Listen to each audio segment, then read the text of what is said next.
The world we live in runs on a clock wound 2,000 years ago. We count years from a single specific point, customarily called the Nativity of Christ. This is the prime meridian of our history. We are accustomed to thinking that the first year of our era is the moment Jesus of Nazareth came into the world. This seems like an unshakable fact, the foundation of the calendar by which planes fly, stock markets operate, and international treaties are signed. But what if this foundation is an illusion? What if the reference point upon which our entire chronology rests is actually hanging in a void? We are used to trusting tradition, but tradition is not data. Tradition is a story retold so many times that it has come to seem like the truth. Today, we will cast aside faith, cast aside habits, and engage cold logic. We have loaded all available historical documents of that era into the analytical system, Logos 7. The texts of the Gospels, Roman tax registers, the chronicles of the Jewish historian Josephus Flavius, and astronomical charts of the starry sky over the Middle East in the 1st century. The system's task was simple: find the exact date of birth of the man called Jesus. It would seem, what could be simpler? We have two main sources, the Gospel of Matthew and the Gospel of Luke. Both texts describe the circumstances of the birth. We asked Logos 7 to synchronize these two accounts with the real historical timeline, and that is where the system issued a critical error. Code red. A temporal paradox impossible to resolve within the framework of a school history curriculum.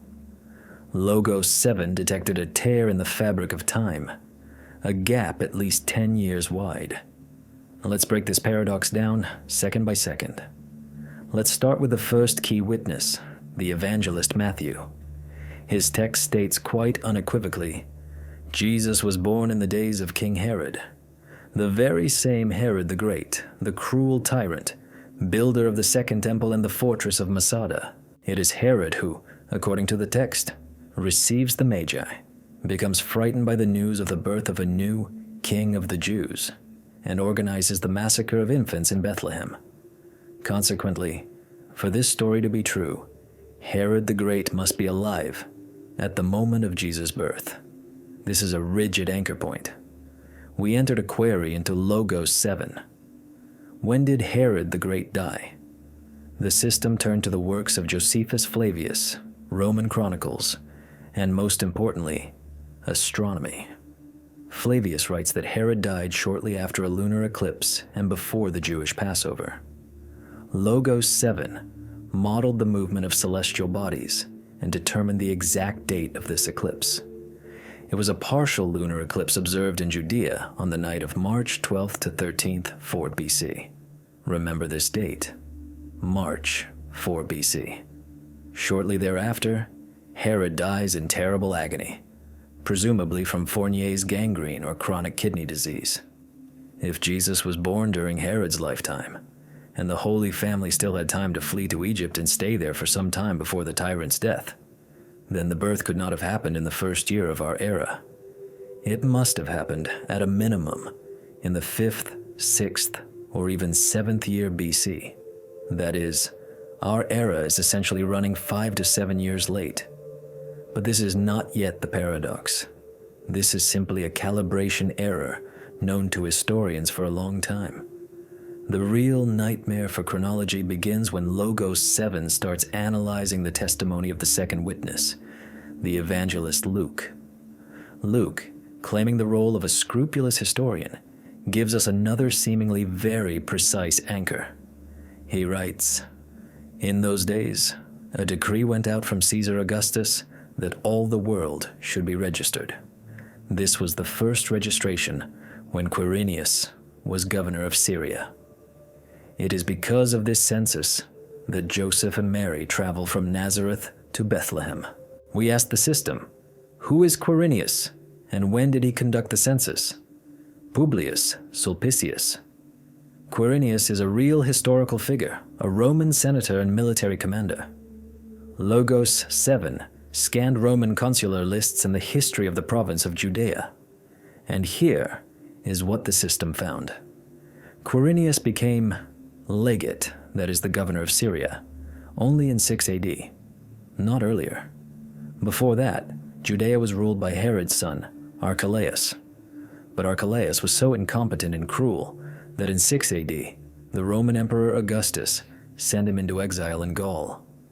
Judea lost its status as a client kingdom and came under direct Roman rule. It was at this moment, in 6 AD, that Quirinius arrived in the province to assess the property of the new subjects for taxation. This was that very census, the first Roman census in Judea. And here, Logos 7 records an insoluble contradiction. Look at the timeline the system is built. On one hand, according to Matthew, Jesus was born before March of 4 BC, while Herod was alive. On the other hand, according to Luke, Jesus was born during the census of Quirinius, which began no earlier than 6 AD. Between the death of Herod and the beginning of Quirinius's rule lies a chasm of 10 years. 10 years of emptiness. Jesus could not have been born in both of these periods simultaneously.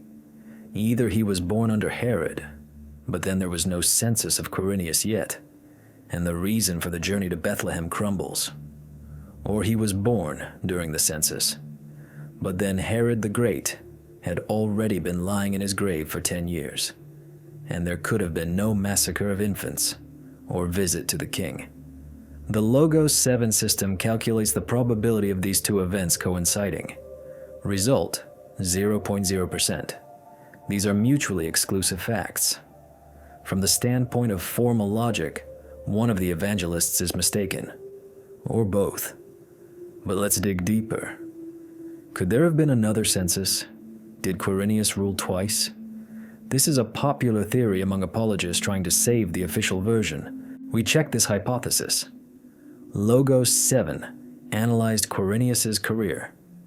From 12 BC to 1 AD, he was waging war against the Hominidenses in the mountains of Cilicia. He was a general, not an administrator of Judea. The governors of Syria in those years were different men, first Saturninus, then Varus. No records of a global Roman census in Judea during Herod's life exist. Moreover, the system tips us off to an important legal nuance. While Herod was alive, Judea was a client kingdom. Rome did not conduct censuses in client kingdoms. The king collected taxes himself and paid tribute to Rome. Roman bureaucracy interfered in internal affairs only after annexing the territory. And annexation occurred, as we have already found, only in 6 AD. Does this mean Luke was wrong? Or did he intentionally distort the facts?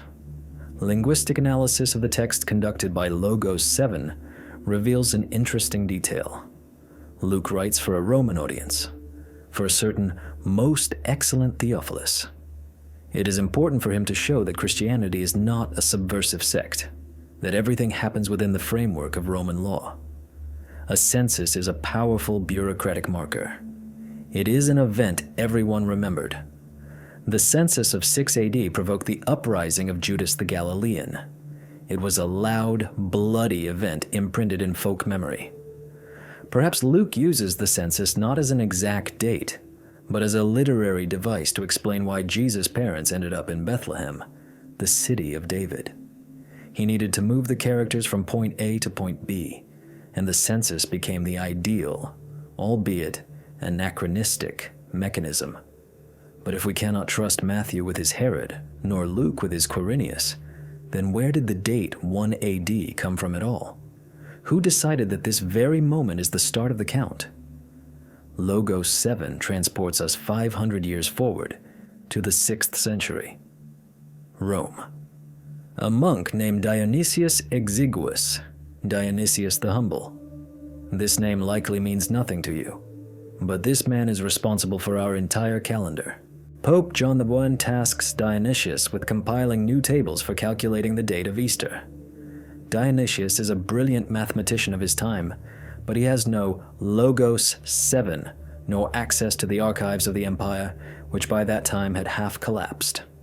At that time, years were counted from the beginning of the reign of Emperor Diocletian. But Diocletian was a cruel persecutor of Christians.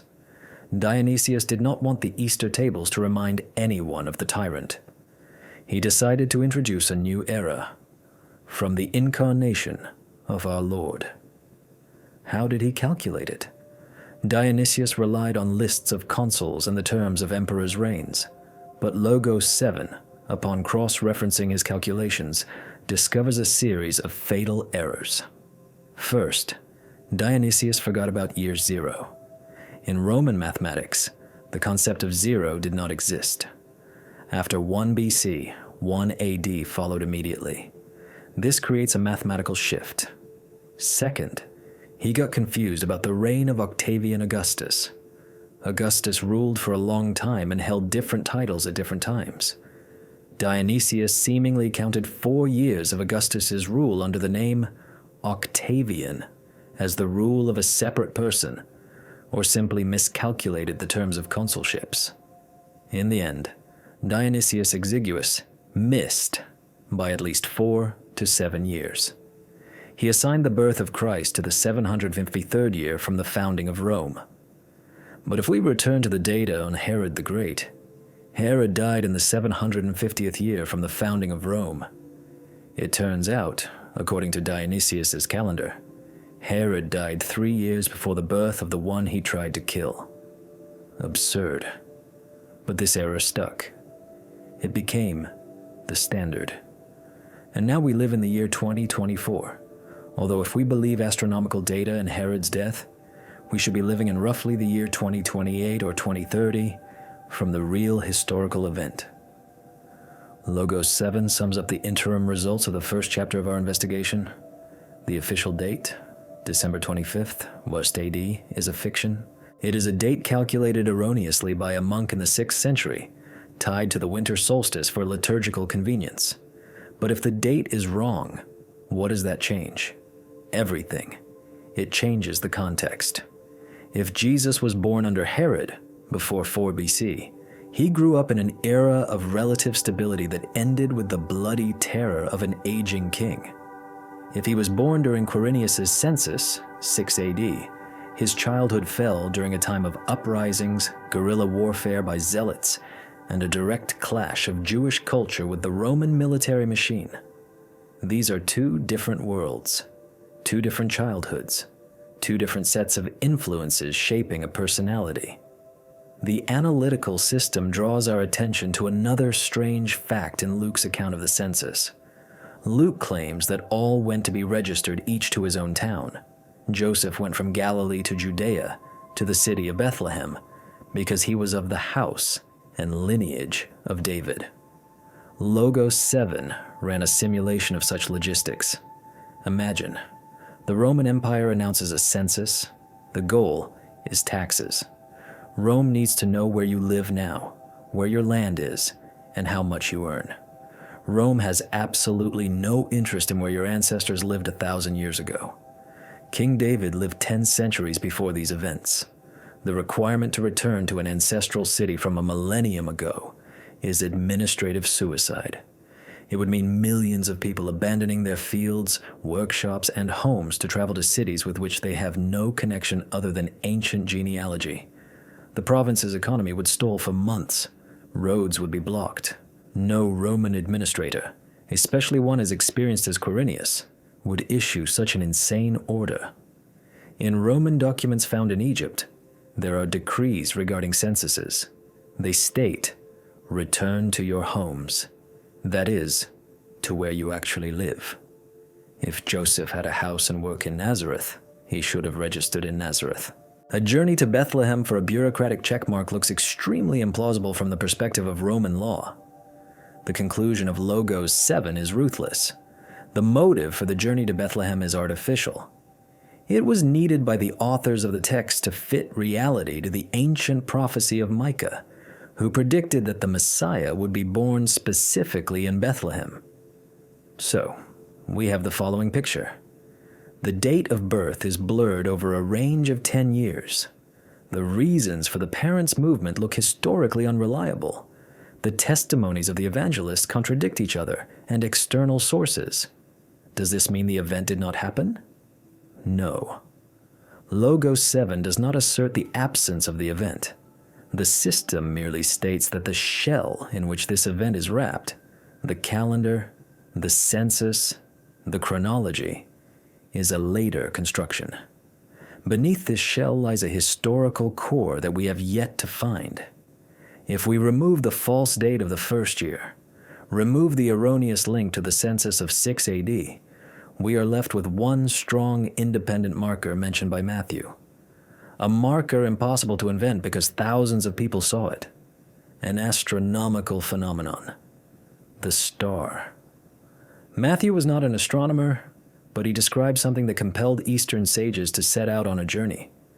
If we can identify this object on the starry sky of the past, we will obtain a precise, absolute date. Not the one invented by the monk Dionysius, but the one written in the movement of planets. We load into Logos 7 the coordinates of the starry sky over Jerusalem and Babylon. We rewind time back to the range of 7 BC to 2 BC. We look for anomalies, planetary conjunctions, comets, supernovae, and what the system begins to sketch on the monitor screen staggers the imagination. There, in the black velvet darkness of the ancient sky, a rare cosmic dance is taking place, which could have been interpreted as a sign of the birth of the greatest king. But more on that in the next chapter. We will disassemble the star into atoms. We will find out exactly what shone over Bethlehem and why this radiance led to tragedy. This investigation is just beginning. We have cracked the time paradox, and now we stand on the threshold of an astronomical solution. Subscribe so you don't miss it. The truth is out there, and Logos 7 is already calculating its coordinates. If you ask any child what the main symbol of Christmas is, they will point to the top of the tree. A star. 5-pointed, 8-pointed, glowing with neon light or made of foil. The Star of Bethlehem is the most recognizable brand in religious history. According to the Gospel of Matthew, it was this celestial object that became the navigator for the Eastern sages, leading them from the depths of Asia right to the threshold of a poor house in a Judean province. Matthew's text sounds like a fairy tale. A star that ignites, moves across the sky, leads travelers, and then, attention, stops over a specific place where the infant was. From the perspective of modern astrophysics, stars don't behave like that. Stars are giant balls of superheated plasma, light years away from us. They cannot descend into the atmosphere and hover over the roof of house number 5 on King David Street. If a real star approached Earth close enough to point to a specific house, it would incinerate the entire planet in a fraction of a second. So, is it a myth? A beautiful metaphor invented in hindsight to give the birth of the Messiah cosmic scale? Most skeptics stop at this conclusion, but we will go further. We are not looking for miracles. We are looking for anomalies. We loaded a model of the solar system into Logos 7. We entered the orbital mechanics parameters of all planets, known asteroids, and periodic comets. Then we rewound time. We are interested in the narrow time corridor we defined in the last chapter, from 7 BC to 4 BC. The period when Herod the Great was still alive, but old and sick. We asked Logos 7 one question. What was happening over people's heads in the Middle East during this period? What could have been so bright, unusual, or significant as to force a group of elite intellectuals to drop everything and embark on a dangerous journey of 1,500 kilometers? The system produced 3 main hypotheses discussed by the scientific community. Let's test each of them for durability. Hypothesis number 1. A comet. This is perhaps the most visually spectacular version. Comets are celestial wanderers. They appear unexpectedly, and they have a tail that can easily be interpreted as a pointing finger. The famous painter Giotto in the 14th century depicted the Star of Bethlehem specifically as a comet. Logos 7 checked the catalogs. In 12 BC, Halley's Comet did indeed pass by Earth. It was a grand spectacle, but it happened too early. Herod the Great was full of strength then, and it caused no panic. However, there is another comet. Chinese astronomers, the most meticulous observers of antiquity, recorded the appearance of a broom star in the constellation Capricorn in March of 5th BC. It was visible for over 70 days. Does this fit the timeline? Yes, perfectly. 5 BC fits into our timeline. But here the cultural code comes into force. Who were the Magi?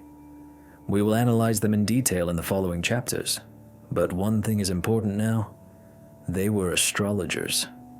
In ancient astrology, and especially in the Eastern tradition, comets were always, without exception, bad omens.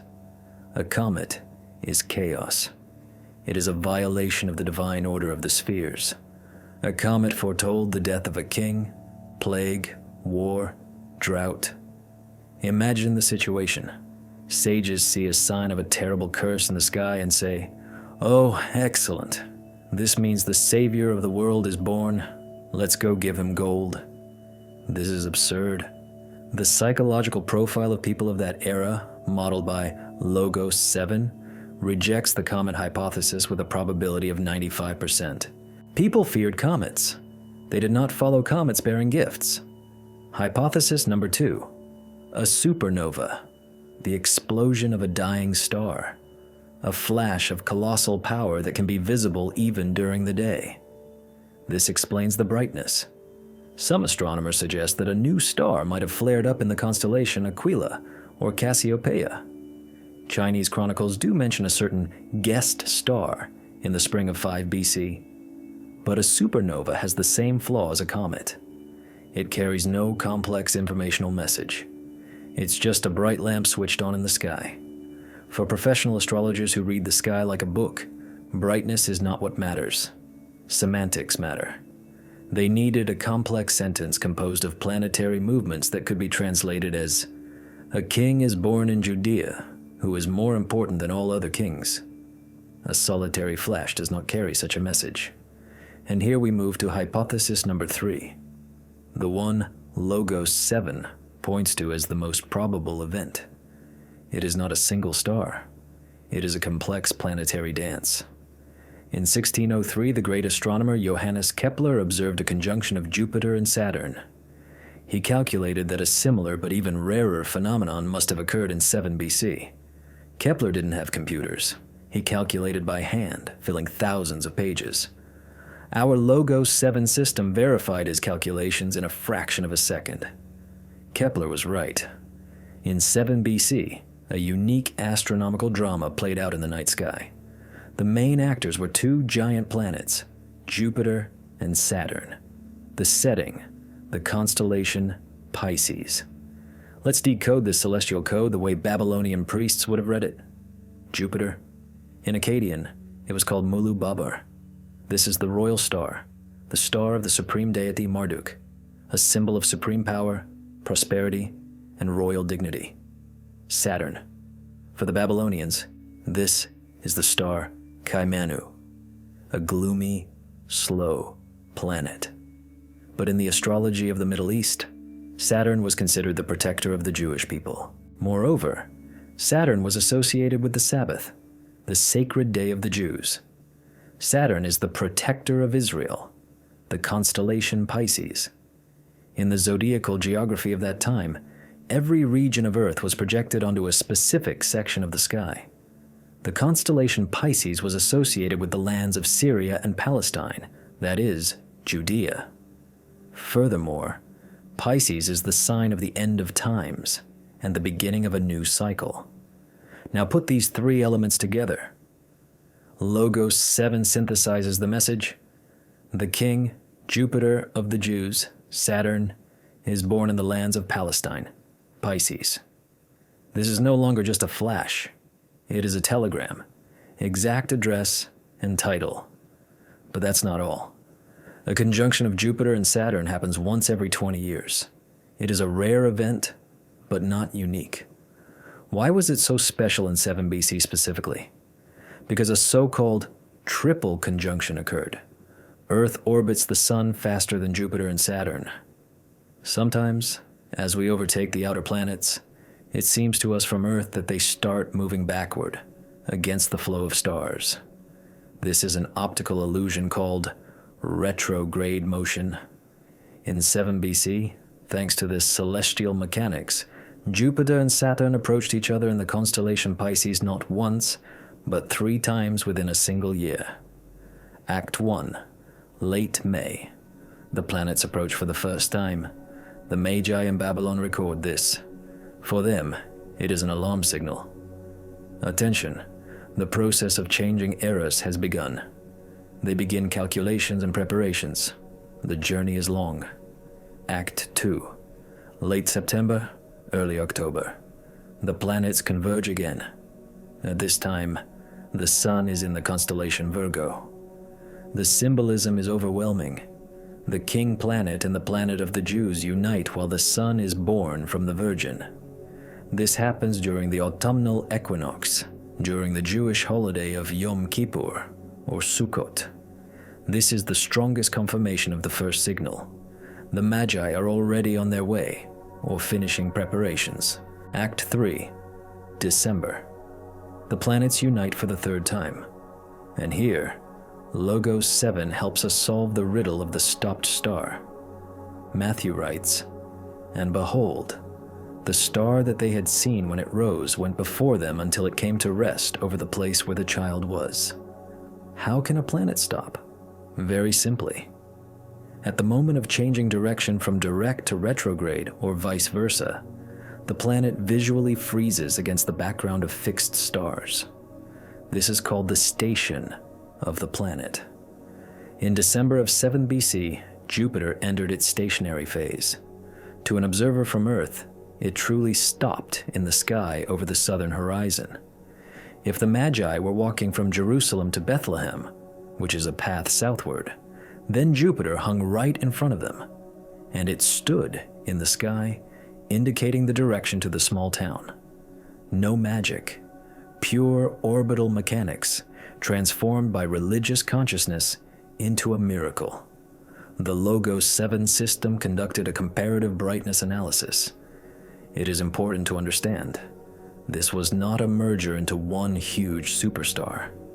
Jupiter and Saturn simply came very close to each other, about the distance of 1 degree, like 2 bright coins lying side by side. And this explains another strange fact from the Gospel. When the Magi arrive in Jerusalem to Herod and ask, "Where is he who has been born King of the Jews?" Herod and all Jerusalem fall into confusion. No one understands what they are talking about. If a huge comet or supernova were burning in the sky, everyone would have seen it. Shepherds, soldiers, Herod himself. It would be impossible to miss. But the text says Herod saw nothing. He had to secretly summon the Magi and interrogate them about what time the star appeared. This fits perfectly into the triple conjunction theory. To the layman, the sky of 7 BC looked normal. Well, 2 bright stars nearby? Big deal. Only professionals knowing the cycles of movement and symbolism could read a sensation in this ordinary sky. It was esoteric knowledge available to the chosen few. The star was not a lantern but a cipher.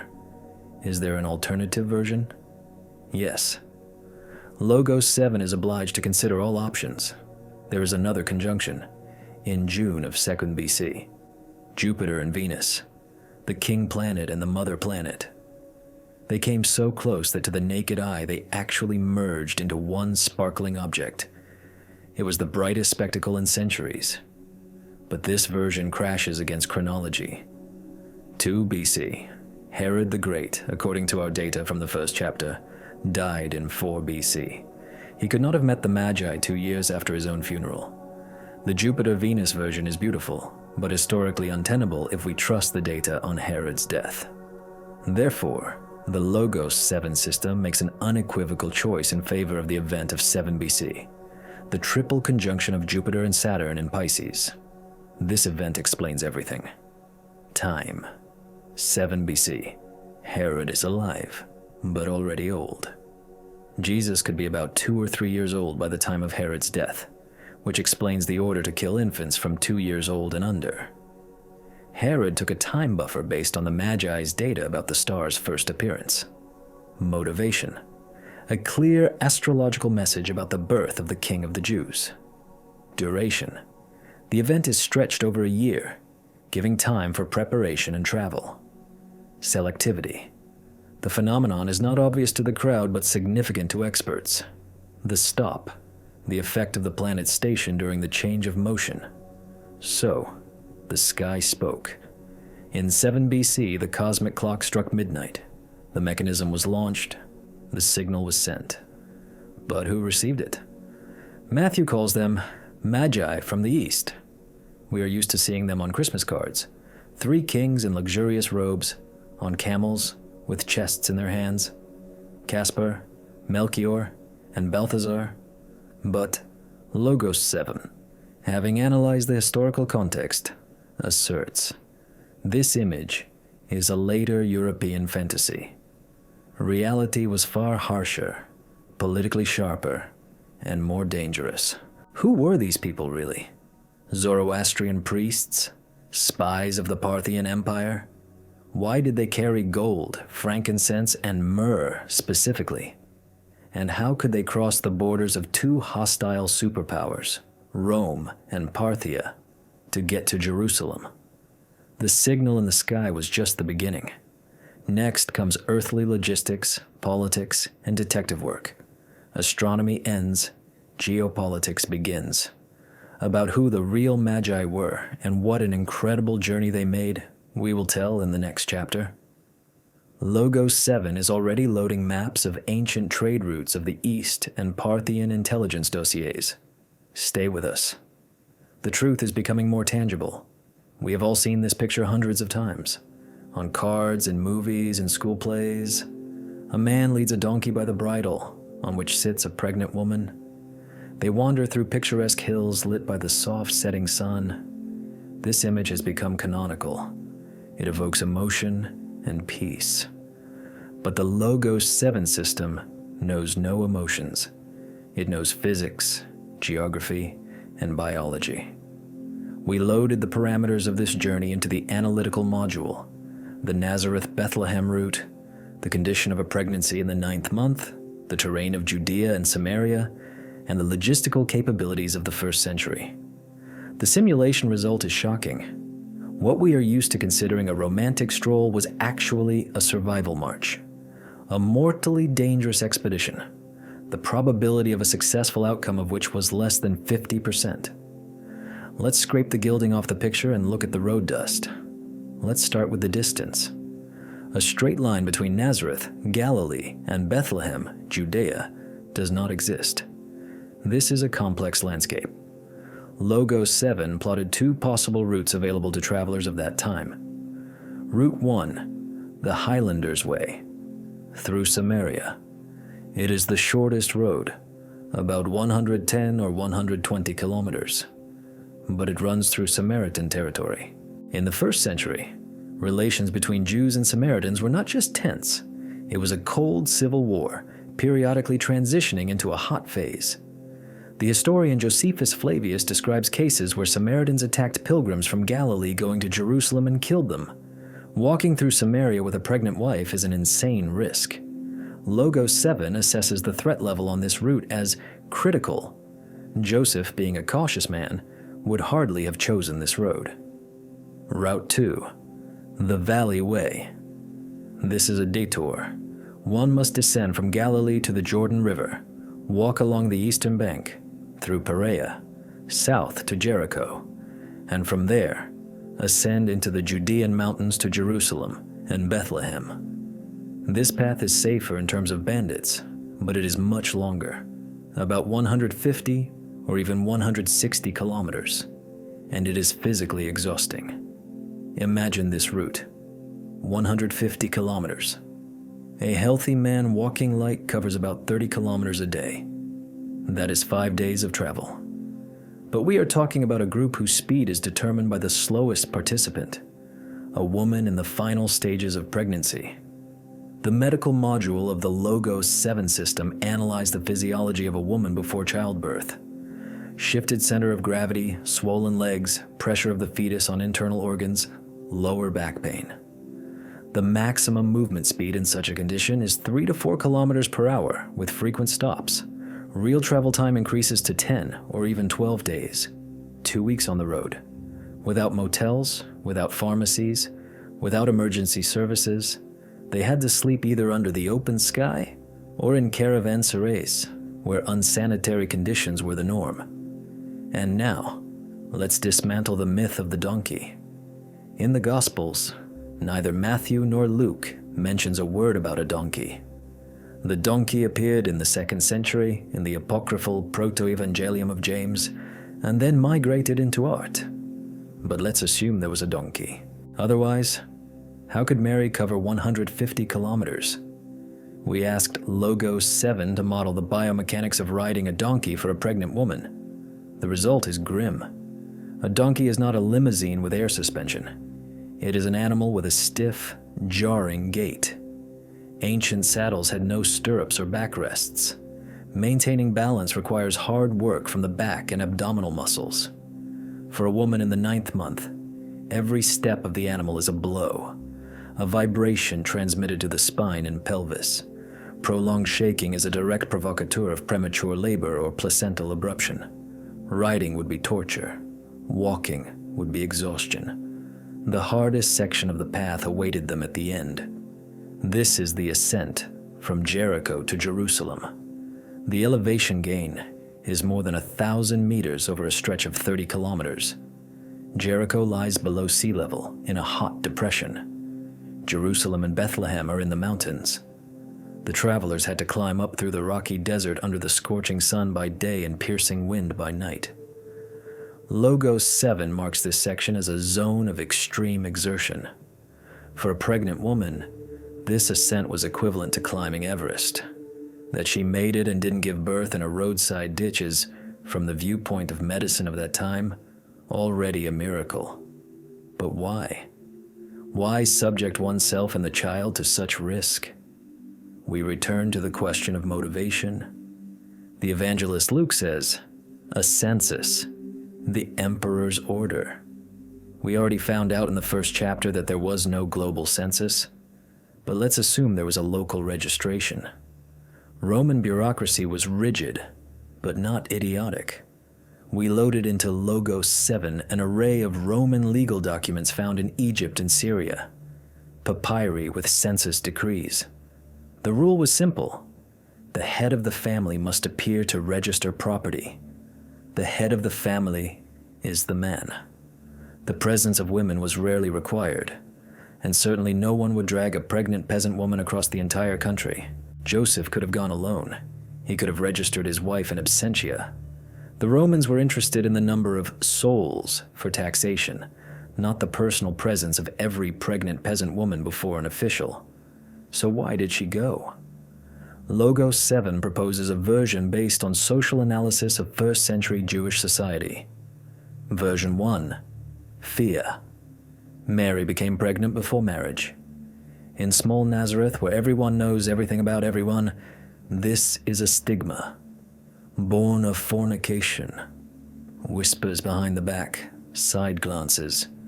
Perhaps the atmosphere in Nazareth became so toxic that Joseph decided, better a hard road than social persecution. He took her away, so the birth would happen far from evil tongues. Version 2. Economic. And it is the most pragmatic. We have a stereotype that Joseph was a poor carpenter, but the Greek word tekton used in the Gospel means not just a carpenter, but a builder, a mason, an engineer. This is a skilled master. Why Bethlehem? Luke writes, because he was of the house and lineage of David. We already said that going to an ancestral city from 1,000 years ago is absurd. But what if Joseph had real property there? Land. Or an inheritance from his father. Roman law required registering property at its location. If Joseph had a plot of land near Bethlehem, he was obligated to be there. And perhaps he planned to move there permanently, away from the scandal in Nazareth. This explains why they took everything necessary and were in no hurry to return. It wasn't a weekend trip, it was emigration. And so they arrive in Bethlehem. exhausted, dirty, dehydrated. And here, we encounter another great myth. There was no place for them in the inn. The word inn. In our minds, an image of a reception desk arises, an angry administrator saying, "No vacancies," and slamming the door. But the Logos 7 system conducts a linguistic analysis of the Greek text. Luke uses the word katalema in the same Gospel of Luke, but later, in the story of the Last Supper, Jesus says to the disciples, "Where is the guest room, katalema, where I may eat the Passover?" There it is translated as guest room. Katalema is not a holiday inn. It is a guest room in a private house. The archaeological module of Logos 7 reconstructs a typical Jewish house of that time. It is a stone structure.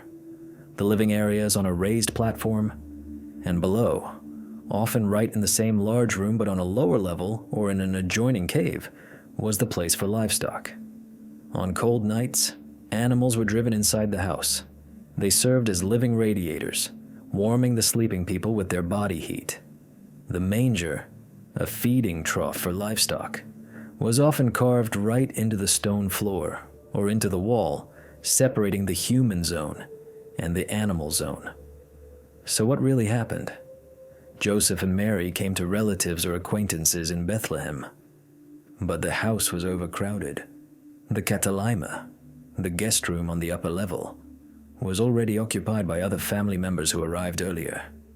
There was physically no room there, and the hosts, not wanting to throw a pregnant woman onto the street, offered them the only possible place, in the lower part of the house, in the utility zone. It was warm there. There was straw. This is not a story about the hard-heartedness of Bethlehem residents who wouldn't let God on their doorstep. It is a story of poverty and overcrowding. They were given the best available, a roof overhead, and the warmth of the hearth, albeit next to a goat and a cow. Logos 7 paints this scene for us without embellishment. Night, the smell of animals, manure, and smoke. Stone floor, semi-darkness. No midwives. Joseph delivered the baby himself. Mortality statistics at birth at that time: 1 in 10 women died. 1 in 5 children did not live to a year. It was a battle for life in unsanitary conditions. Joseph cuts the umbilical cord. Mary, exhausted after 150 kilometers of travel and childbirth, is laid on the straw. The child, wrapped in pieces of cloth, swaddling clothes, is placed in a stone feed trough because they had no cradle with them.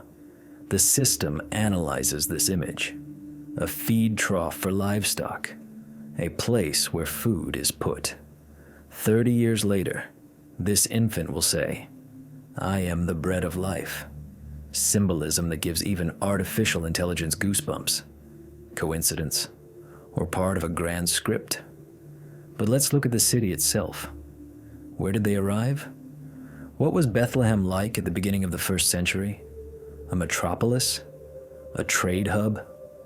Logos 7 loads data from excavations by the Israel Antiquities Authority. And here another surprise awaits us. Archaeologists have dug up Bethlehem far and wide, and they found almost nothing. 1st century layers are extremely scarce. Bethlehem in Herod's time was a tiny backwater hamlet. Population, at most 200 or 300 people. A few dozen houses clinging to the hillside. No markets, palaces, or large inns. It was a remote, provincial place. This creates another riddle. Micah's prophecy, written 700 years before these events, stated, "But you, O Bethlehem Ephrathah, who are too little to be among the clans of Judah, from you shall come forth for me one who is to be ruler in Israel." Too little. The prophet emphasized the insignificance of this place, and history confirms it was insignificant. Why did the king of the universe have to be born in this hole? From a PR perspective, it's a failure. Roman emperors were born in palaces, Greek heroes in temples. The God of the Jews chose a stable in a dying village. The Logos 7 system records a strange geographical anomaly. Bethlehem is only 8 kilometers from Jerusalem, but between them is a mental abyss. Jerusalem is power, gold, the temple, politics, Herod's intrigues. Bethlehem is shepherds, sheep, silence, and the ancient memory of King David, who was also a shepherd on these very hills. It is here, at this geographical point, that the ring of history closes. The shepherd King David and the new shepherd king. But was this city even inhabited at that moment? Some archaeologists claim that at some period Bethlehem lay in ruins. Could it have happened that the Holy Family came to ruins? We will check this in the next chapter. And one more point that Logos 7 cannot ignore. Demographics. If the population of Bethlehem was only 300 people, how many male infants under 2 years old could there be? When we read about the massacre of the innocents, we imagine mountains of corpses and rivers of blood, thousands of murdered children. Medieval art has accustomed us to the scale of genocide, but dry figures say otherwise. In a village of 300 inhabitants, the birth rate is low. Boys under 2 could be 5, 6, maximum 10. Does this make the crime less terrible? No. The murder of even one child is a tragedy, but it explains why major historians like Josephus Flavius are silent. For Roman Jerusalem, a raid by a squad of soldiers into a remote village and the execution of half a dozen children was not the event of the century. It was the routine of Herod's terror, a statistical error of his bloody reign. Flavius simply didn't notice it against the background of the executions of Herod's sons, his wives, and hundreds of noble citizens. So, we have reconstructed the logistics. This was not a Christmas fairy tale. It was a feat of survival. A pregnant woman walked 150 kilometers through mountains and hostile territories. They were fleeing disgrace or seeking a new life. They found shelter in a stable because the world of humans was too crowded for them. They found themselves at the epicenter of ancient prophecies and contemporary political paranoia. But the question remains, was this city truly that Bethlehem? After all, in Galilee, just 10 kilometers from Nazareth, there is another Bethlehem, Bethlehem of Galilee. Maybe the story of the journey south is a copyist's error? Maybe everything happened close to home? Logos 7 discovered traces of this alternative theory, and they lead us to unexpected conclusions. In the next chapter, Geographic Anomaly, we will examine the stones of Bethlehem. We will find out why there are 2 cities with one name, and how this bifurcation could have confused historians for 2,000 years. Subscribe. We continue to seek historical truth, separating the grains of fact from the chaff of legends. Analysis continues. When you type the word Bethlehem into a navigator, satellites unerringly guide you south of Jerusalem into the territory of the Palestinian Authority. You arrive in a noisy Arab city, enter the Basilica of the Nativity, descend into the cave, see a silver star on the floor and think, this is it, point X. Millions of pilgrims perform this ritual annually. For them, geography is sacred and unshakable. But for the Logos 7 analytical system, holiness does not exist. Only coordinates, archaeological layers, and statistical probability exist. We ask the system a seemingly absurd question. In which Bethlehem exactly was Jesus born? For most people, this question will cause bewilderment. In what sense which? Is Bethlehem not one? Herein lies the first trap. There are 2 Bethlehems. Logos 7 displays 2 points with identical names on the map of ancient Palestine. Point 1, Bethlehem Ephrathah, the very one in Judea, 8 kilometers south of Jerusalem, the city of David, the setting of the biblical drama. Point 2, Bethlehem of Galilee, or Bethlehem of the land of Zebulun. It is located in the north, in Lower And here is what is interesting. The distance from Nazareth, where Joseph and Mary lived, to Bethlehem of Galilee is only 7, maximum 10 kilometers. This is not 150 kilometers of a mortally dangerous journey through mountains, which we discussed in the last chapter. This is 2, maybe 3 hours of leisurely walking over flat terrain. It's a stroll. Let's engage logic. If a person just needs to register somewhere nearby, or if he is looking for work, or moving to a neighboring settlement, which Bethlehem will he choose? The one visible from the window of his house in Nazareth, or the one located beyond 3 kingdoms, in a hostile province? The Logos 7 system conducted a comparative analysis of archaeological data from both locations, and the results, to put it mildly, place the official version under threat. Let's start with the official Bethlehem in Judea. This place has been excavated many times. Archaeologists look for confirmation of the grandeur of the city described in the Gospels. What did they find? Iron Age layers, times of King David. Present. Pottery, walls, traces of life. Byzantine period layers, 4th century AD and later, present and very substantial. Temples, monasteries, pilgrimage centers. But what is between them? What was happening at this place in the 1st century BC and the 1st century AD? In the era of Herod? Logos 7 analyzes reports from the Israel Antiquities Authority. The system's answer: information vacuum. The archaeological layer of the Herodian period in Judean Bethlehem is practically non-existent. There are almost no coins from that time. No shards of household pottery characteristic of the 1st century. Moreover, an ancient aqueduct supplying water to Jerusalem passed through this area. Herod's engineers laid it as if there were an empty field on the site of Bethlehem. If a city had been there, the aqueduct would have had branches or been integrated into the infrastructure. But this is not the case. Some archaeologists, for example, Aviram Oshri, plainly state, at the moment of Jesus' birth, Judean Bethlehem was uninhabited. These were ruins left from Old Testament times, and perhaps a couple of temporary shepherd huts. A city, as an administrative unit, did not exist there. Now let's shift the focus of Logos 7 to the north, to Bethlehem of Galilee. What do we see there? Excavations show a thriving settlement of the 1st century. Residential houses, a synagogue, oil presses. Life was bustling there. But the most striking thing is what was found in the layers of the Byzantine period. A huge Christian temple was built there. A huge monastery. Why build a megalithic cult complex in a remote Galilean village that is mentioned nowhere else in the Bible? System hypothesis. Early Christians knew the truth.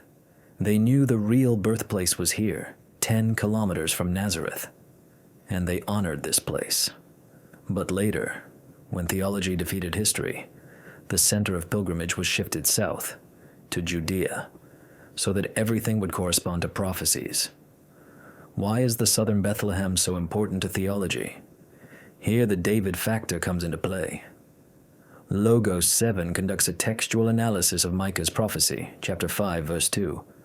But you, O Bethlehem Ephrathah, who are too little to be among the clans of Judah, from you shall come forth for me one who is to be ruler in Israel. Prophet Micah lived in the 8th century BC. He clearly indicated the geographical anchor, Ephrathah. This is the ancient name of the region around Judean Bethlehem. For the authors of the Gospels, especially for Matthew who wrote for Jews, it was vital to prove that Jesus is the Messiah, and the Messiah, by law, is obligated to be a descendant of David and be born in the city of David. If Jesus was born in Galilee, in the wrong Bethlehem, then for Orthodox Jews he is an impostor, a fake. No prophet arises from Galilee, the Pharisees said. Therefore, from the standpoint of literary strategy, it was necessary for the evangelists to move the place of birth 150 kilometers south. They needed a plot device that would justify this relocation, and Luke uses the census as this device. Logos 7 records here a classic example of what historians call theological geography. This is when the map is redrawn to suit the meaning. But let's dig even deeper.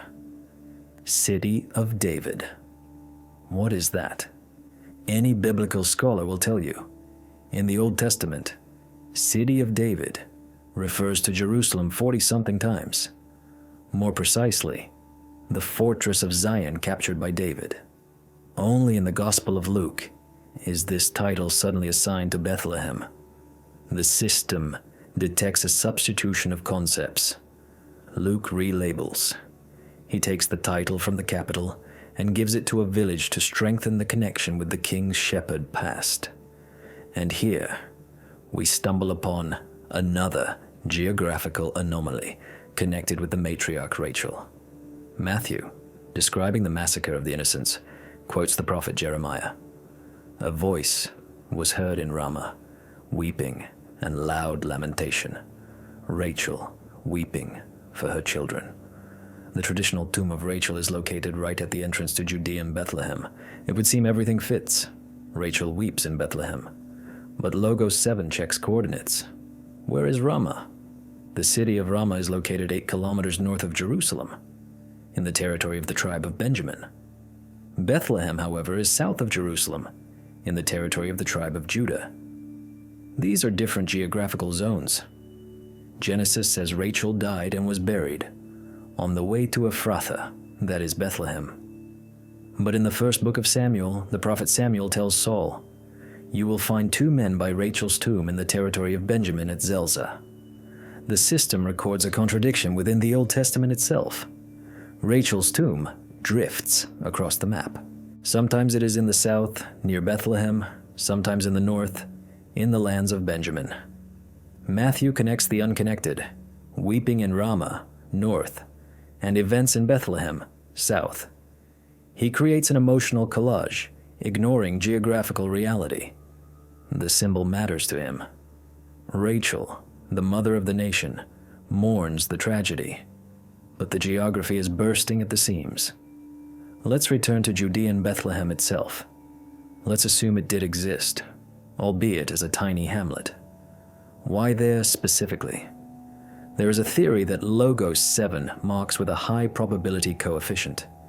It is the theory of Migdal Eder, the Tower of the Flock. In the very same chapter of Micah's prophecy, a certain Tower of the Flock is mentioned. Ancient Jewish targums, interpretations, said that the Messiah would be revealed precisely at Migdal Eder. What is this tower? It is a place near Bethlehem where special sheep were grazed.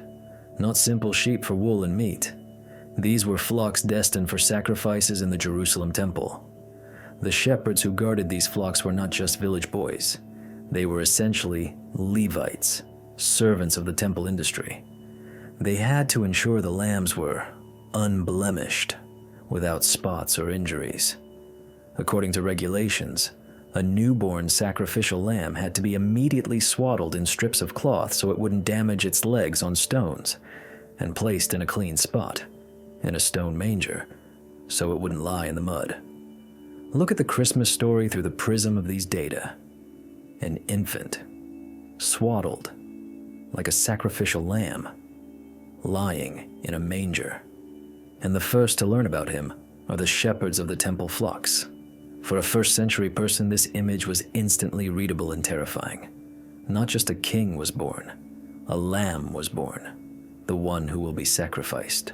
Logos 7 concludes, it was this powerful theological metaphor, Jesus as the sacrificial lamb, that forced the evangelist to rigidly tie the birth to Judean Bethlehem, to the fields of Migdal Eder.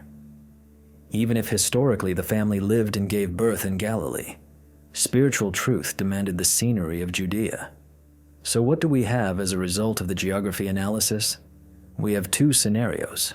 Scenario A, historical pragmatism. Jesus was born in Bethlehem of Galilee, 7 kilometers from home. This is logical, safe, and confirmed by the archaeology of a thriving settlement. But this destroys Micah's prophecy. Scenario B, theological necessity. Jesus was born in Judean Bethlehem. This requires complex logistics, explanation via a census, and implies the city was either ruins or a couple of houses. But this fulfills prophecies and triggers the Lamb of God mechanism. Which scenario is true? Science leans toward the first, faith toward the second. But Logos 7 suggests a third option, synthesis. Perhaps the family really went south, but not for the census, but for the reason we discussed in the chapter about the star. If they knew about the sign, if they themselves belonged to an ancient royal line that kept secret knowledge, then the journey to Judean Bethlehem was not a bureaucratic necessity, but a conscious act of fulfilling destiny. They went there intentionally, so the child would be born where he was supposed to, on the ruins of the city of David. And this brings us to the next key question. Who confirmed the status of this child? Who were those witnesses who turned a birth in a poor stable or cave into an event of international scale? We return to the mysterious guests from the East. In the next chapter, we will open the dossier on the Magi. Logos 7 analyzed the political map of that time. Parthia and Rome. A cold war of two superpowers. Could 3 wanderers on camels just cross the front line like that? No. That is impossible. Who were the Magi really? Diplomats? Spies? Or kingmakers? Those who appoint kings? And why could their visit cost Herod his throne and Jerusalem a war? We will reconstruct their real route and the true goal of the mission. Forget Christmas cards. Prepare for a political thriller of antiquity. This is Chapter 5. Delegation Magi. Coming soon. If you go into any gift shop before Christmas, you will see them. 3 figurines, usually depicted as 3 kings in luxurious Eastern robes and turbans. One is typically black, another a white-bearded European, the third Asian. They have names: Caspar, Melchior, and Balthasar. They ride camels through a quiet desert night, following a star. This is the most peaceful, beautiful, and international part of the Christmas myth. But the Logos 7 system, having analyzed the Greek text of the Gospel of Matthew and compared it with the geopolitical map of the 1st century, issues a warning. An image falsification has been detected. What we see on postcards is medieval fan fiction, written 800 years after the events. There are no names in the Bible. The Bible does not say there were 3 of them. Only 3 types of gifts are mentioned, but there could have been 10 or 50 givers. And most importantly, nowhere in the Bible does it say they were kings. Matthew uses one specific Greek word, magoi, mage, mages. Who are the Magi? They are not magicians pulling rabbits out of hats, and they are not kind storytellers. We loaded this term into the linguistic module of Logos 7. Etymology leads us to ancient Persia. The word magush designated a caste of Zoroastrian priests. This was the intellectual and religious elite of the Parthian Empire, people who held a monopoly on science, astronomy, medicine, and dream interpretation. But their function was not limited to temples. In Parthia, there was a governing body that Roman historians called the Megistanes. This is a council of nobility and priests. This council had a constitutional right. They elected the king, and they could also depose him. The Magi are kingmakers, politicians of the highest rank possessing the power to legitimize rulers. And now imagine the situation modeled by Logos 7. It is the end of the 1st century BC. The world is split in 2. In the west, the Roman Empire, an iron machine of legions ruled by the aging Augustus. In the east, the Parthian Empire, the only superpower Rome never managed to defeat. A land of armored cataphract cavalry. Between them, a buffer zone, the Euphrates River, and a strip of land called Judea and Syria. Relations between Rome and Parthia at that moment are not just tense. It is a cold war, ready to turn hot any second. The memory is still fresh. Just a few decades before the birth of Christ, In 53 BC, the Roman general Crassus, the same one who suppressed Spartacus's revolt, invaded Parthia. In the Battle of Carrhae, he was annihilated. The Parthians poured molten gold down his throat, and his severed head was used as a prop in a theatrical performance. Rome lost its standards, the eagles. It was a national disgrace.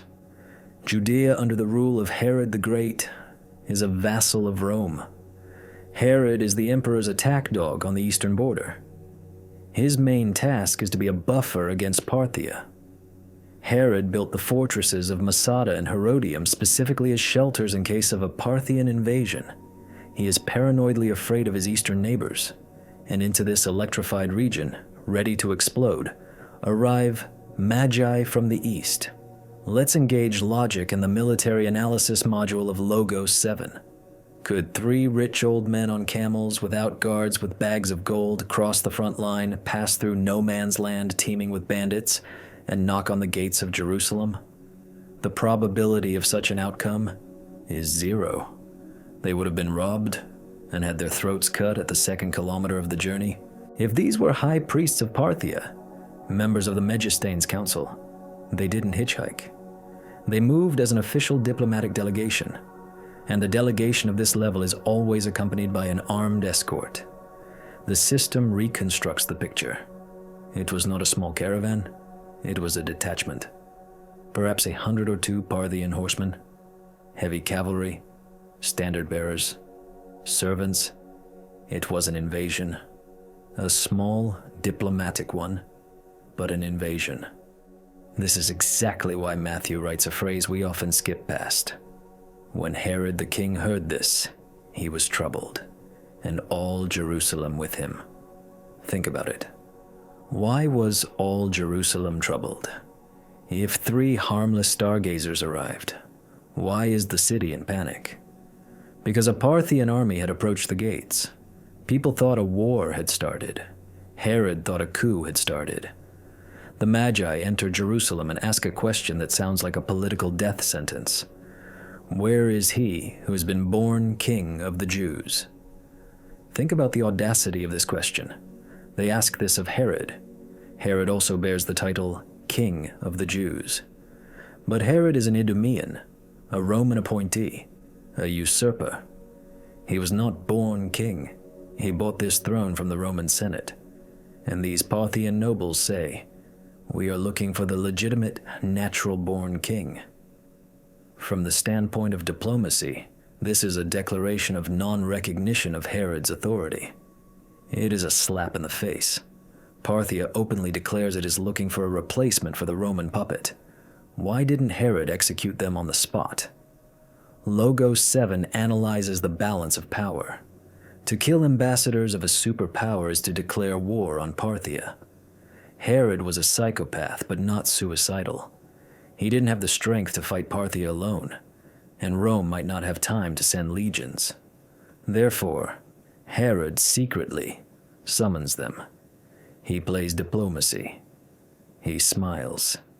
He asks, "Search diligently, so that I too may come and worship him." Of course, his worship would have meant a dagger strike.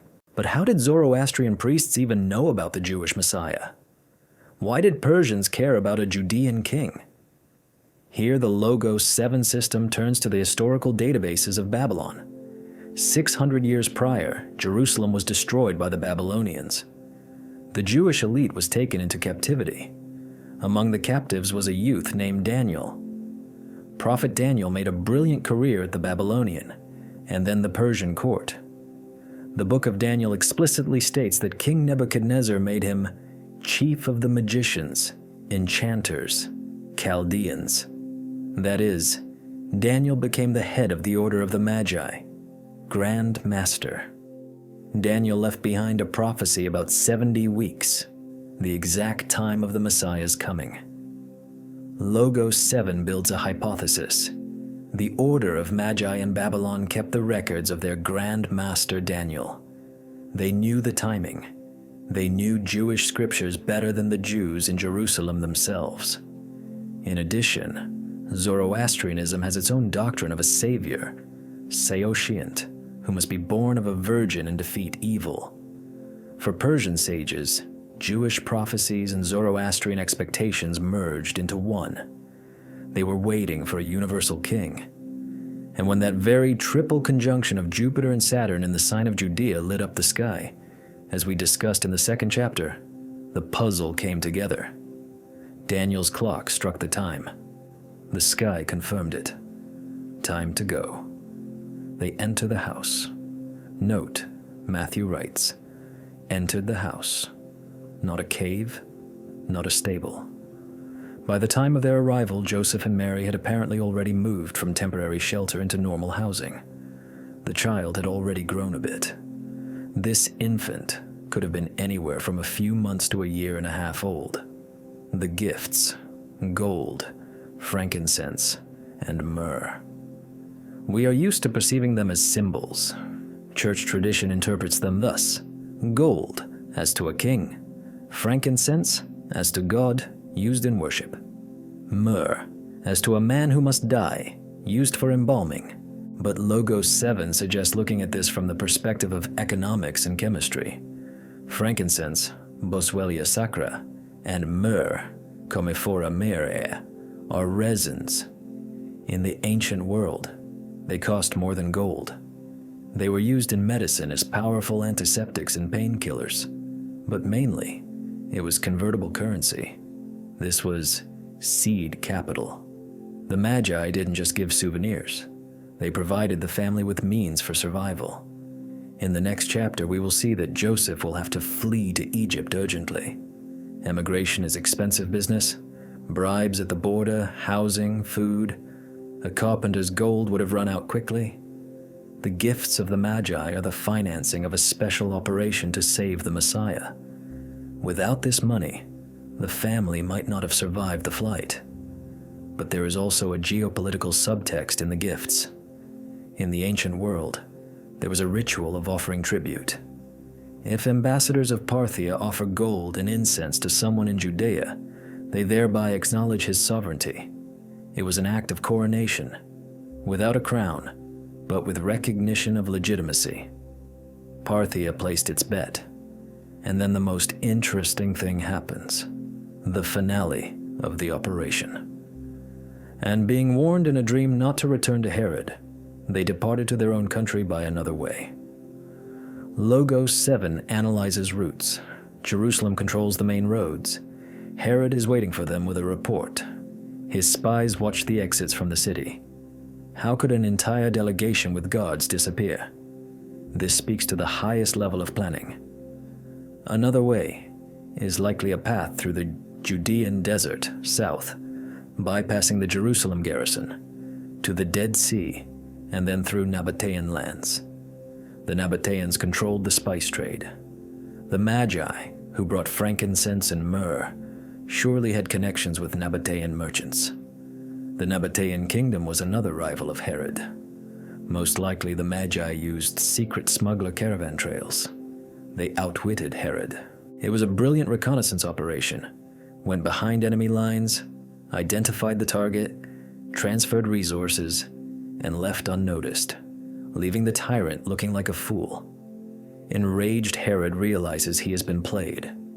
Matthew writes, "Then Herod, when he saw that he had been tricked by the wise men, became furious." The word tricked or mocked is key here.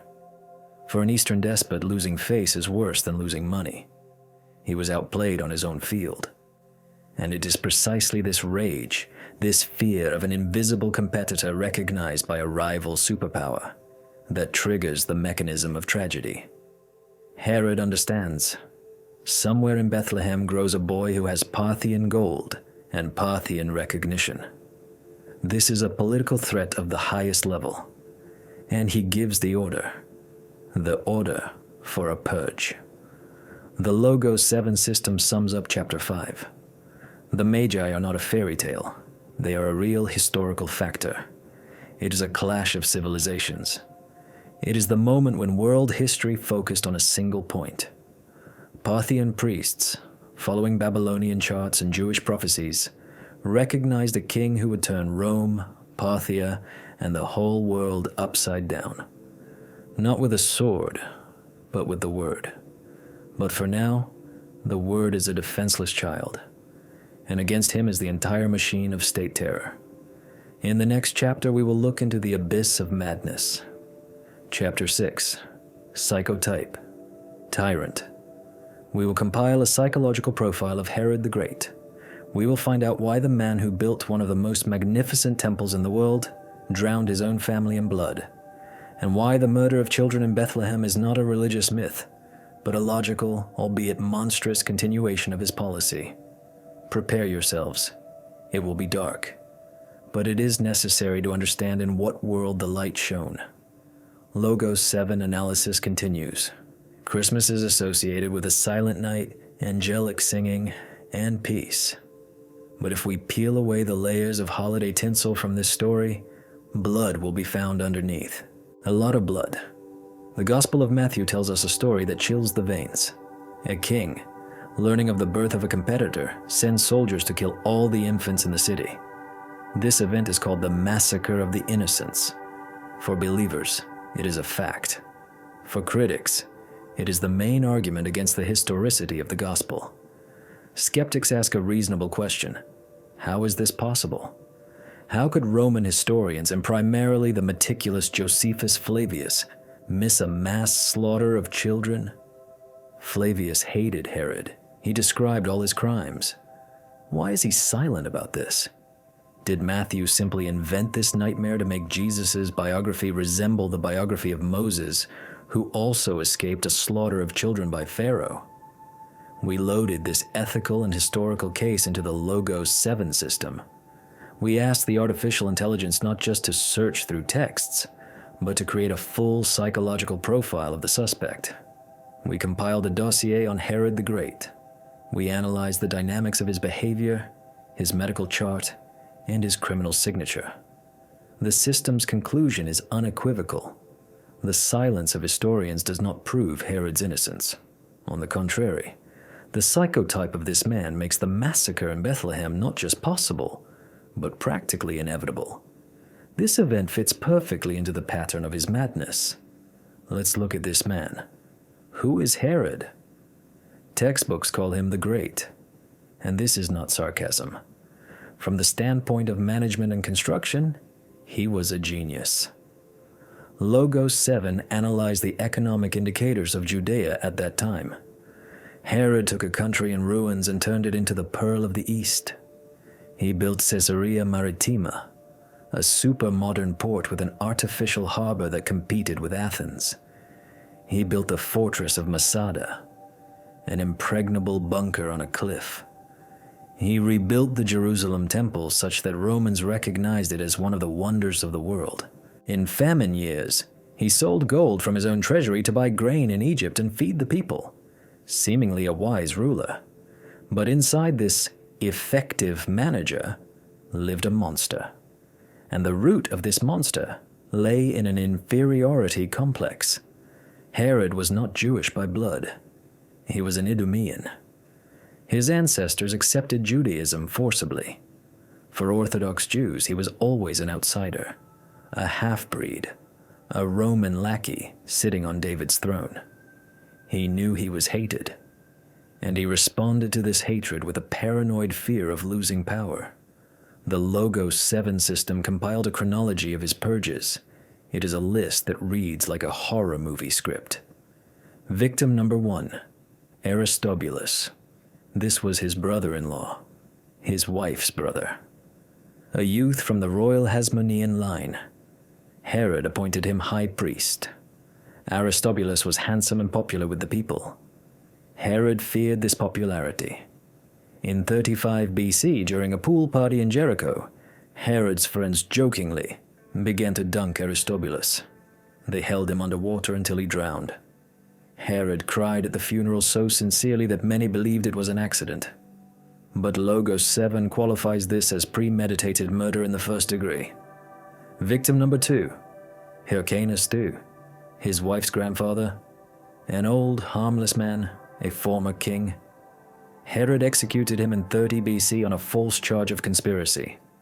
Just in case, so there would be no alternative banner for the opposition. Victim number 3, Mariamne, his beloved wife, the woman he loved madly. But jealousy and the whisperings of Herod's sister did their job. He accused her of treason and executed her. Flavius writes that after Mariamne's death, Herod went insane. He wandered the palace calling her name, ordering servants to act as if she were alive. He ordered her body preserved in honey, according to one version, so she would always be nearby. This was the first serious psychotic break. But the most terrible blow is his children. Herod killed 3 of his sons, Alexander and Aristobulus, sons by Mariamne. He suspected of plotting a coup. They were tried and strangled in Sebastian 7 BC. Remember this date. It is the time of the star's appearance. Antipater, his firstborn and heir, he executed just 5 days before his own death. Emperor Augustus, learning of Herod's latest filicide, uttered a phrase that went down in history. In Greek, it is a play on words. It is better to be Herod's pig, Hais, than his son, Huios. Herod won't slaughter a pig, as he observes kosher, at least formally, but he will slaughter a son without hesitation. Logos 7 analyzes this profile. A man killed his wife, mother-in-law, brother-in-law, grandfather, and 3 sons. Now answer the question. Will such a man stop before killing strange peasant children in some village if informed that a new king is among them? The question is rhetorical. For Herod, this is not a moral dilemma. It is a bureaucratic procedure to eliminate a threat. But there is another factor usually overlooked. Medical. At the end of his life, precisely during the period of the events described, Herod was gravely, mortally ill. We loaded the description of his symptoms given by Josephus Flavius into the medical diagnostic module of the Logos 7 system. Flavius writes, "His body was seized by fire, his skin itched, his bowels pained him, his feet were swollen, worms bred in his privy members, and an unbearable stench issued from him. Modern medicine diagnosis: Fournier's gangrene against a backdrop of chronic renal failure and possibly gonorrhea. This is hellish pain, unceasing physical torment driving one mad. The man was rotting alive. Chronic pain changes the psyche. It destroys empathy. It makes a person aggressive and intolerant. Herod in the last months of his life was not just a tyrant. He was a wounded beast biting everything that moved. We have proof of his state of affect. A story documented by Flavius which Logos 7 considers the key to understanding the Bethlehem tragedy. Realizing he was dying, Herod knew no one would cry over his death. The people would celebrate. His pride could not allow this, so he devised a monstrous plan. He herded all the noble men of Judea into the hippodrome in Jericho. He ordered his sister Salome, "The moment I breathe my last, order the soldiers to slaughter them all. Then all Judea will weep at my funeral. Let them not weep for me, but they will weep." Fortunately, after Herod's death, Salome canceled this order. But the very fact of the existence of such an order tells us everything we need to know about the king's mental state. He was ready to kill hundreds of the country's best people just for his vanity. Against this backdrop, the order to kill infants in Bethlehem looks minor. Let's count. This is the main reason why Flavius is silent. Scale. We are used to imagining the massacre of the innocents as a mountain of corpses. But Logos 7 brings us back to the demographics from chapter 3. Bethlehem is a village, 300, maximum 500 inhabitants. How many boys under the age of 2 can be in such a population? The system uses birth and infant mortality coefficients of the 1st century. Calculation: total population, 400 people. Annual birth rate, about 30 children. Half are girls. That leaves 15 boys per year. Due to high mortality, about 70% survive to age 2. Total. In Bethlehem and the immediate vicinity, at any given moment, there could be from 6 to 20 boys of the required age. 6, 10, maybe 20 children. Is it a tragedy? Absolutely. Is it a historical event of empire scale? No. For a Roman chronicle, this is a minor incident. Police operation to suppress sedition in rural area. Josephus Flavius describes wars, sieges of cities, executions of thousands of people, against the background that Herod burned 40 Pharisees alive for knocking a Roman eagle off the temple gates. The murder of a dozen children in the backwoods simply didn't make it into his focus. It was a statistical error of terror. Routine. How did it happen technically? Unlikely that Herod sent a legion. The noise of an army would have given people time to flee into the mountains. Logos 7 assumes the use of speculatores.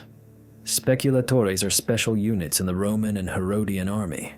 Scouts, spies, executioners, couriers, a kind of special forces or secret police. It was a targeted operation. A small detachment of horsemen enters Bethlehem, perhaps at night or at dawn. They block exits. They are not looking for a specific child. They have no sketch. They have an order. Clear the sector. The criterion is 1, male, under 2 years. Why? From 2 years old and under. Matthew writes, according to the time that he had ascertained from the wise men. Recall our astronomical analysis. The star, conjunction of Jupiter and Saturn, first appeared in May of 7 BC. By the time of the Magi's visit and Herod's death, March 4th BC, about 2.5 years had passed. Herod, being a pragmatist, took a time buffer. If the star lit up 2 years ago, the child might be 2 years old. Just in case, let's kill everyone up to 2. Killer logic, mother screams, blood on thresholds, and an hour later, the detachment leaves. It's over. Rachel weeping for her children, she refuses to be comforted, for they are no more. Matthew uses this quote from Jeremiah not accidentally. It is a literary code. In Jewish history, there is cyclicity. Logos 7 finds a clear parallel. Ancient Egypt. Pharaoh fears the multiplication of Jews. Order to kill Jewish boys. Infant Moses is saved miraculously to become the savior. 1st century Judea. New Pharaoh Herod fears a new king. Order to kill boys. Infant Jesus is saved to become the savior. Matthew says to his readers, look, history repeats itself. Jesus is the new Moses. Does this mean the story is invented for the sake of a beautiful parallel? Not necessarily. History often rhymes. Tyrants in all ages act the same. Fear for power always breeds violence against the weakest. But how did the Holy Family escape this slaughter? An angel of the Lord appeared to Joseph in a dream and said, rise, take the child and his mother, and flee to Egypt. A skeptic will say, convenient plot device. Dreams cannot be verified. But Logos 7 suggests considering this as intuition multiplied by situational analysis. Joseph saw the Magi. He saw their anxiety. He understood that a visit by such a delegation would not remain a secret to Herod. Joseph lived in an atmosphere of fear. Everyone knew Herod was crazy. Rumors of executions in the palace crawled through the country. Any sensible father, finding himself at the center of a political scandal involving Persian ambassadors and prophecies about a kingdom, would understand. We need to run. Immediately. The dream could be just a trigger for a subconscious decision that had already matured. Run where? To Nazareth. Impossible. That is the territory of Herod's son. They will come looking there first. Into the desert. Death from thirst. Only one direction remains. Egypt. The border of the Roman province of Egypt was just a couple of weeks' journey to the southwest. There, Herod's power ended. There was a huge Jewish diaspora. there one could get lost in the million-strong city of Alexandria. So, the verdict of chapter 6. Was there a massacre of innocents? The Logos 7 system rates the probability of the event as high. Herod's psychological profile, 100% match. Medical condition, predisposes to unmotivated cruelty. Political context, threat to the throne from a legitimate heir. Silence of other sources, explained by the small scale of victims, fewer than 20, against the backdrop of global repressions. Herod died, confident he had eliminated the threat. He died in terrible agony a few weeks or months after the massacre. His body rotted, his dynasty degenerated, and the one he wanted to kill survived. But now the young family faced a new task: survive in a foreign country, without a home, without work, with refugee status. How did they get to Egypt? What did they live on? And why does a linguistic riddle arise again in the text of the prophecy? Matthew writes, "This was to fulfill what the Lord had spoken by the prophet. Out of Egypt I called my son." But there is another, even more controversial prophecy with which it all began. "Behold, the virgin shall conceive." In the next chapter, we will engage the most powerful linguistic processor of the Logos 7 system. We will analyze the word over which spears have been broken for 2,000 years. Alma or Parthenos, young woman or virgin. We will learn how a translation error or divine intervention in the 3rd century BC created the dogma of the Immaculate Conception, and what is actually written in the ancient Hebrew scrolls. Chapter 7. Linguistic Code. Don't switch channels. We will read the source code of Christianity. The entire dogma of Christianity, the entire mystique of the Nativity, essentially hangs on a single word. If you pull it out, the structure collapses. That word is virgin, Immaculate Conception. The birth of God without the participation of a man. This is the main miracle that distinguishes Jesus from all other prophets and teachers of humanity. But what if this miracle is the result of a bureaucratic error? What if it's lost in translation, arising in the dusty libraries of Alexandria 300 years before the event itself? We tasked the linguistic core of the Logos 7 system with conducting a forensic examination of the most famous prophecy in history. We are talking about the book of Isaiah, chapter 7, verse 14. It is this verse Matthew cites when he writes, "All this took place to fulfill what the Lord had spoken by the prophet. Behold, the virgin shall conceive and bear a son." Matthew wrote in Greek, and he used the Greek word Parthenos. It means specifically virgin. There are no double interpretations here. But Isaiah lived 700 years before Matthew, and he wrote not in Greek, but in ancient Hebrew. Logos 7 scans the original Masoretic text of the Old Testament. And right here, the system triggers a red alarm signal. Linguistic mismatch. In the original, Isaiah uses the word Alma, ha-Alma. We analyze the semantic field of this word in all ancient Semitic texts. Alma means a young woman of childbearing age, a maiden of marriageable age. This word indicates age and social status, but not physiological virginity.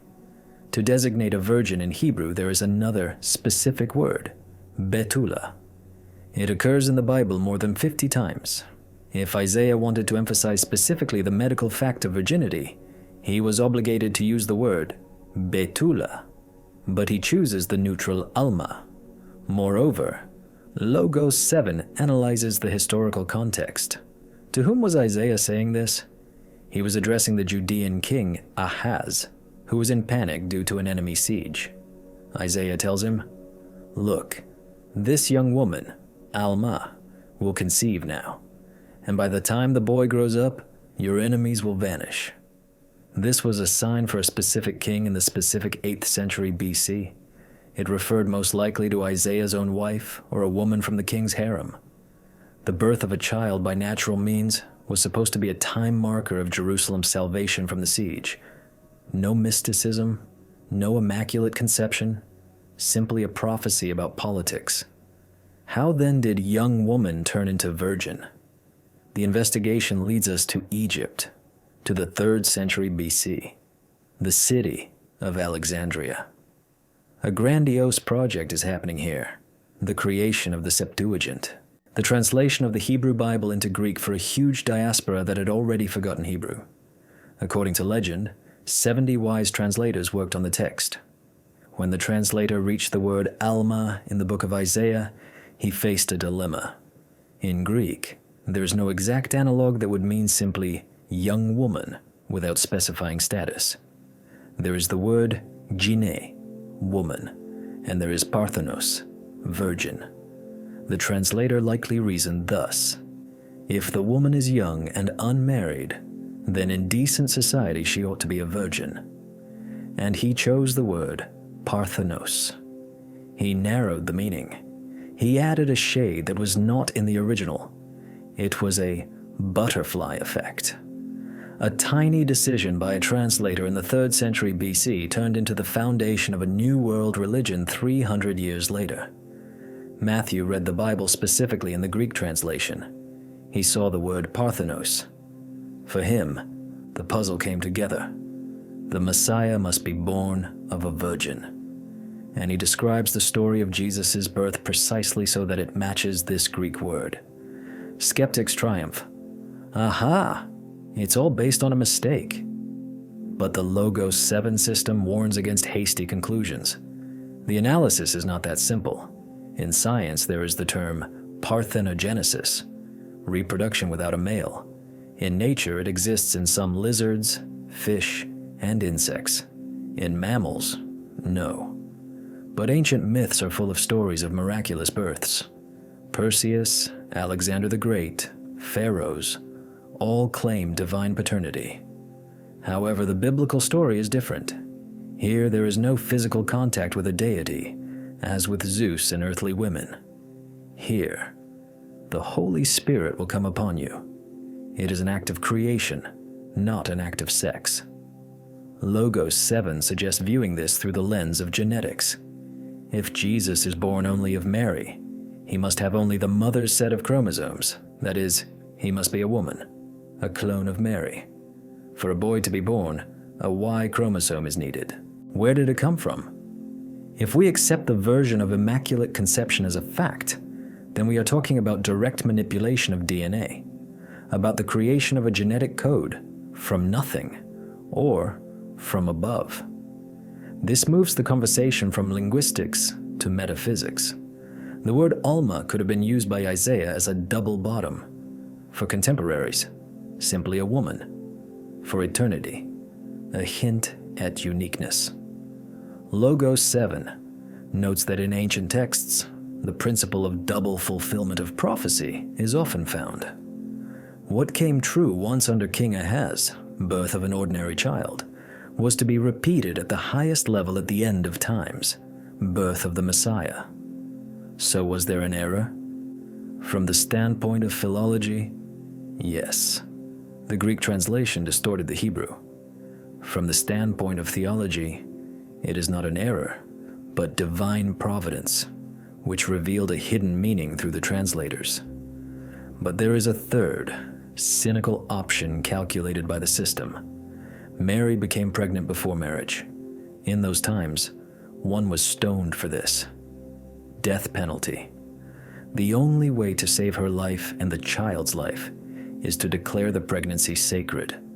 Find an ancient prophecy, even if far-fetched via a Greek translation, and use it as a shield. It is not a sin, it is the fulfillment of Scripture. Such an argument could stop a crowd with stones. Joseph accepted this version. Either he really had a dream, or he simply loved this woman enough to accept another's child and cover the shame with a great mystery. In any case, the word worked. Parthenos became the shield that saved the infant. But let's return to the reality of the 1st century. The child was born. and the first to come to him were not kings, but shepherds. Why shepherds? And why were they spending the night in the field? Precisely here, in the fields near Bethlehem, lies the answer to the question of the real date of Christmas. Forget December 25th. Forget snow and frost. The climate module of Logo 7 is ready to destroy another myth. In the next chapter, Climate Model, we will find out what time of year Jesus was actually born and why the church moved this day to winter. Stay tuned. The investigation continues. We are all used to a white Christmas. Dickens, the Nutcracker, Christmas cards, everywhere. Snow, drifts, warm scarves, and frosty breath. December 25th, the darkest and coldest point of the year in the Northern Hemisphere. The church claims Jesus was born on this very day. But the Logos 7 system does not believe calendars. It believes meteorology and agronomy. We loaded climate data of Judea, livestock grazing cycles, and texts from the Gospel of Luke into the analytical module. The system's answer is categorical. December 25th is not the date of birth. Without external financing, a carpenter's family wouldn't have made it even 100 kilometers. They would have either died of thirst or been sold into slavery by Bedouins. And this is where the puzzle comes together. The gifts of the Magi: gold, frankincense, and myrrh. These aren't souvenirs. This is currency. Logo S7 estimates the market value of gifts that a high-level delegation could bring. It would have been enough for a comfortable life for several years. The Magi's gold became that very safety cushion that saved Christianity in the embryo. It was the first grant in history to save the Messiah. Where did they run? Egypt was not just abroad. It was a Roman province, but with special status, and a gigantic Jewish diaspora lived there. The system points to Alexandria, or Heliopolis, area of modern Cairo. First century Alexandria is the New York of antiquity, a megalopolis where hundreds of thousands of Jews lived. They had their own quarters, courts, synagogues. Getting lost there was easy. Herod couldn't reach them there. His jurisdiction ended at the Sinai border. But there is another aspect: education. Jesus spent his early childhood in Egypt. Logos 7 notes, Egypt was the center of world wisdom, medicine, and alchemy of that time. Skeptics often ask, where did Jesus learn to speak like that? Where did a carpenter's son get such knowledge? The answer may lie in the Egyptian years. He grew up in a melting pot of cultures, at the intersection of Jewish Torah and Greek philosophy. The return happened only after Herod's death, spring 4th BC, and the removal of his son Archelaus, 6 AD. History closed the circle. Out of Egypt I called my son. The new Moses walked the path of the Exodus in reverse to return and give the new law. We have come a long way. For 9 chapters straight, we engaged in deconstruction. We ruthlessly stripped layers of later plaster, gold leaf, and church varnish from the Christmas story. We discarded the erroneous calendar of the monk Dionysius, moved the date from December to autumn, turned the Magi from fairy tale kings into harsh politicians, and the massacre of the innocents from a myth into a police purge protocol. A viewer might ask a legitimate question.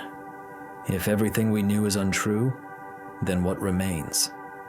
Hasn't the Logos 7 system destroyed the very essence of the event, turning it into a set of dry facts? The system's answer is paradoxical. We did not destroy the story. We cleaned it. And what opened up under the layers of centuries looks far more solid, realistic, and, if you will, scarier than a Christmas card. Let's look at the final model generated by Logos 7. It is a synthesis of probabilities. We overlay 4 independent layers of reality to see where they intersect. Layer 1, astronomical chronometer. The sky is objective. It doesn't care what humanity believes. And the sky tells us, in 7 BC, in the constellation Pisces, a unique series of 3 conjunctions of Jupiter and Saturn occurred.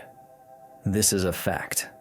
The probability of a random coincidence of such a powerful astrological sign with the period of expecting the Messiah is negligible. The cosmic clock struck the exact time. The universe gave the go-ahead. Layer 2. Geopolitical vector. We saw a world on the brink of war. Rome and Parthia. Two superpowers in a clinch. Judea as a buffer zone. The visit of Parthian priest mages is not a courtesy call. It is an intelligence operation, and Parthia's political bet on regime change in Judea. This explains where a poor family got the funds, gold, frankincense, myrrh, for survival in emigration. Without this factor, the story ends in death in the desert. But the factor exists, and it is historically justified. Layer 3. Psychological profile. The figure of Herod the Great. We proved that his madness, multiplied by fatal illness and paranoia, created the ideal conditions for tragedy.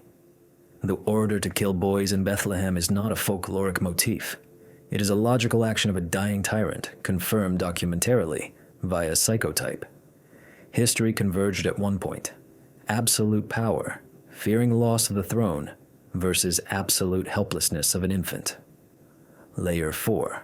Linguistic and geographical code. We untangled the ball of prophecies. We understood why young woman became virgin, Septuagint translation, and why a family from Galilee ended up in Judea, theological geography or real roots of David's line. We established that Jesus was not born in winter snowdrifts, but in the warm days of the autumn Feast of Tabernacles, when the Word pitched its tent among us. Now, Logos 7 performs the final calculation.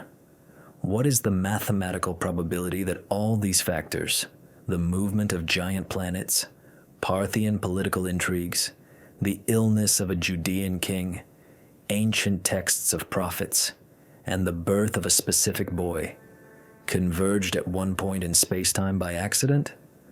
The system outputs the result, 0 point, and an infinite series of zeros after the decimal. This is called a historical singularity. An event of such complexity is impossible to invent entirely. Myths are not built this way. Myths are simple and linear. Here we see a complex structure where astronomy is interlocked with politics, and theology with the economics of survival. It means the event happened. Yes, the official church moved the date to December 25th to displace the pagan festival of the sun. It was a brilliant marketing move of the 4th century. Yes, artists painted in donkeys, snow, and beautiful clothes to make the story understandable to illiterate peasants of Europe. But the core of the story is adamant. Real Christmas is a story about courage. Logos 7 completes the analysis. Data processed, protocols closed. We sought historical truth, and we found it. It is rougher, harder, and more complex than we are used to thinking. But it is real. Look at the night sky today. Perhaps the planetary dance continues, counting out new cycles of history. But the cycle launched 2,000 years ago continues to determine our lives. This was the Analytical Investigation Channel. Trust facts, verify legends, and seek the truth, even if it is hidden under the sands of time. End of transmission.